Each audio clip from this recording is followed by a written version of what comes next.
Well, a big night for football, and it could become even bigger for the world. The NFL now looking to expand its global reach even more. The league reportedly eyeing future game sites in Spain and Brazil as early as next season, including potential matchups in Madrid, Rio de Janeiro, and Sao Paulo.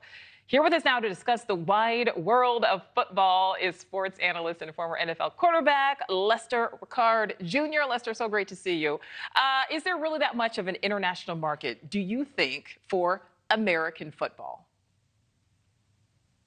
Well, listen, what happens is these great fan bases, they send over there to play these amazing football games. They get behind them and they follow. I know a few years ago when the New Orleans Saints went to London, I think all of New Orleans was gutted, right? I think everybody from the city of New Orleans decided to get on a plane, do the whole international London, Paris tour. And that's where they make their money at, right? Because those places don't have grassroots home where football is their first love. I mean, it's football, but you kick it with a foot, right? And it's not with pigskin, it's with plastic. So those places like that, they're just trying to grow the game as much as they possibly can. But the NFL just reminds you of that rich person out there. It's not us. I heard you talk about the $925 million that the jackpot is right now.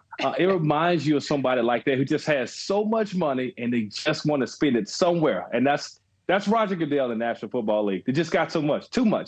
Right. Well, so that's what I wanted to ask you. I mean, does this all just come down to money? Because we also know, in addition, the NFL certainly is not hurting or struggling in any way when it comes to profit. But the NFL says it wants to raise its revenue to $25 billion by 2027. So is the international market where that's at?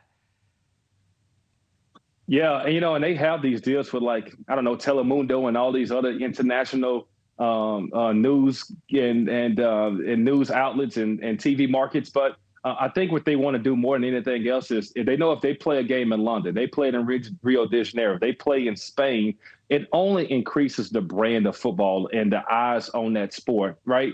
And so those places don't really, until they come there and play, they don't really care about the National Football League, right? Real Madrid is king in Spain. Barcelona is the king of Spain. Rafael Nadal is a bigger draw in Spain than the National Football League. But they do know if they travel there, the amount of eyes, the amount of international dollars and travel money that they get from hosting those games. I mean, listen, $25 billion.